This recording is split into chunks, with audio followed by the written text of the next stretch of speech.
Hi guys, so ayun na nga, isang nakakatamad na araw na naman. Minsan na nga lang may pahinga, nautusan pa nga. Isang linggo na nga yata ako nagbabalot ng regalo, hindi ako matapos-tapos. Tapos nung natapos ako, binigyan na naman ako ng bagong trabaho. Malaki-laki ngayong babalutin ko, kaya kailangan ko ng maraming gift wrapper. Kaya nga hindi ako nagregalo ng ganitong kalaking bagay kasi tinatamad akong magbalot. Isa pa, hindi ko rin naman afford magregalo nito, kaya wala akong no choice kundi magbalot na lang. Ang alam ko, work from home employee ako, pero parang all around na yata to. Wala sa kontrata ko to, joke lang. Actually, itong binabalot ko na to, regalo ng mga magulang ni Samsam. Sila nga nakaisip magregalo nito, tapos ako pala yung mahihirapan. Ang hirap talaga maging masipag sa bahay, lagi na lang nauutusan. Joke lang, basta para sa mga pamangkin ko, lagi akong game dyan. Kahit na nakakatampo na, kasi ang lagi lang naman nilang hinahanap, si Ninang Thea. Itatapon ko na nga lang to kasi mukha namang basura. Char, itatago ko lang, baka kasi makita ng atap bago mag Noche Buena. Grabe pagod ko dito, sumakit yung mga biceps ko. Kaya babawi talaga ako ng kain ngayong Pasko. Hindi na nga namin naantay mag alas 12, nag Noche Buena na kami. Kumukulam na nga yung mga large intense namin, alas 9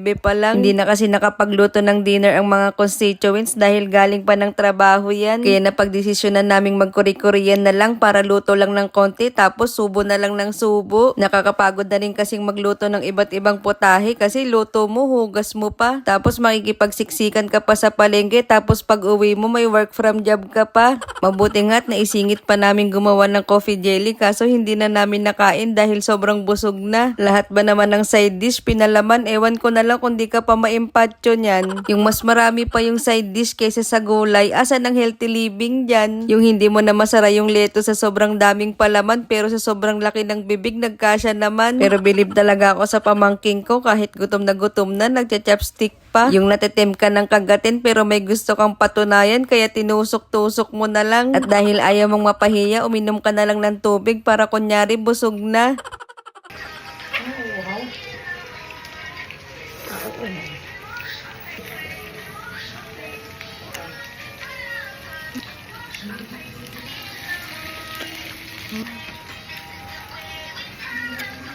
Pagkatapos naman namin kumain, pumasok na kami sa loob kasi magbubukas na si Samsam ng mga regalo. Sinuggest nga namin na unahin ng buksan yung regalo namin ni Ninang Thea. Baka kasi pag nakita niya yung bike, mawala na siya ng gana dito sa regalo namin. Pero mali pala kami ng inakala.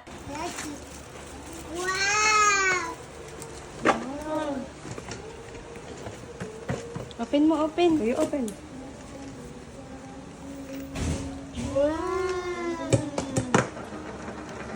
Rawingan mo na yung bahay nyo.